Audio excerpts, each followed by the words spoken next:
नमस्कार दोस्तों, आप सुन रहे हैं कुलबेली अपने होस्ट अभिषेक के साथ में। आज मैं लेकर आया हूँ पंचतंत्र की एक और कहानी। आइए शुरू करते हैं कहानी आपके होस्ट अभिषेक के साथ में।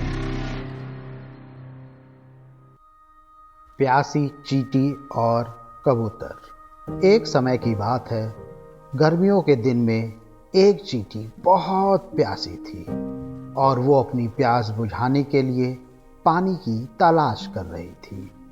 कुछ देर आसपास तलाश करने के बाद वह एक नदी के पास पहुंची। सामने पानी था, लेकिन पानी पीने के लिए वह सीधे नदी में नहीं जा सकती थी। इसलिए वह एक छोटे से पत्थर के ऊपर चढ़ गई। लेकिन जैसे ही उसने पानी पीने की कोशिश की, वह गिरकर नदी में जा गिरी। उसी नदी के किनारे एक पेड़ था, जिसकी टहनी पर एक कबूतर बैठा था। उसने चींटी को पानी में गिरते हुए देख लिया। कबूतर को उस पर तरस आया और उसने चींटी को बचाने की कोशिश की।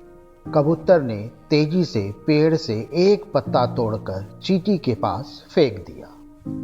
चींटी उस पत्ते के पास पहुंची और उस पत्ते में चढ़ गई। थोड़ी देर बाद पत्ता तैरता हुआ नदी किनारे आ गया। चींटी ने पत्ते में से छलांग लगाई और नीचे उतर गई। चींटी ने पेड़ की तरफ देखा और कबूतर को उसकी जान बचाने के लिए धन्यवाद किया।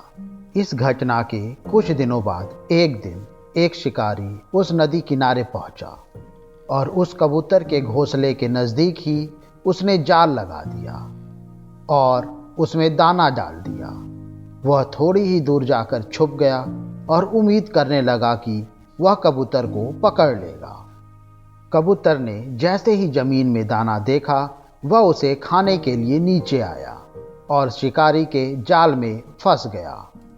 वो चींटी वहीं पास में थी और उसने कबूतर को जाल में फंसा हुआ देख लिया। कबूतर उस जाल में से निकलने में असमर्थ था। शिकारी ने कबूतर का जाल पकड़ा और चलने लगा। तभी चींटी ने कबूतर की जान बचाने की सोची और उसने तेजी से जाकर शिकारी के पैर में जोर से काट लिया। तेज दर्द के कारण शिकारी ने जाल को छोड़ दिया और अपने पैर को देखने लगा। कबूतर को जाल से निकलने का यह मौका मिल गया और वह तेजी से जाल से निकलकर उड़ गया। इस कहानी से हमको यह शिक्षा मिलती है, हम जब भी दूसरों का भला करते हैं तो उसका फल हमें जरूर मिलता है। कबूतर ने चींटी की मदद की थी और उसी मदद के फलस्वरूप मुश्किल समय में चींटी ने कबूतर की जान बचाई।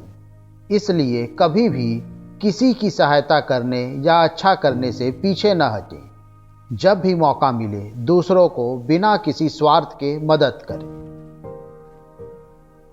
साथी, आज के लिए बस इतना ही। मुझे उम्मीद है आज की कहानी आपको पसंद आई होगी। हम मिलते हैं अपने नए एपिसोड में। तब तक के लिए हमें आज्ञा दें। नमस्कार।